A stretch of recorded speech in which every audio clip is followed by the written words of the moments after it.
Another day, another vlog. So magre-review tayo mga ka-idol sa kinabit nating mga motor parts sa motor natin, no.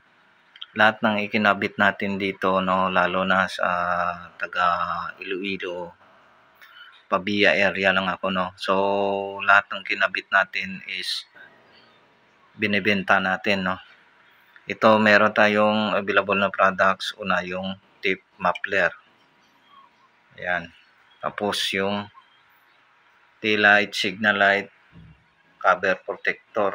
Ayan. Tapos yung pangatlo is yung shock cover protection natin. Inquire lang kayo. Yung pangapat is foot pad. Black color yung available natin. Ayan.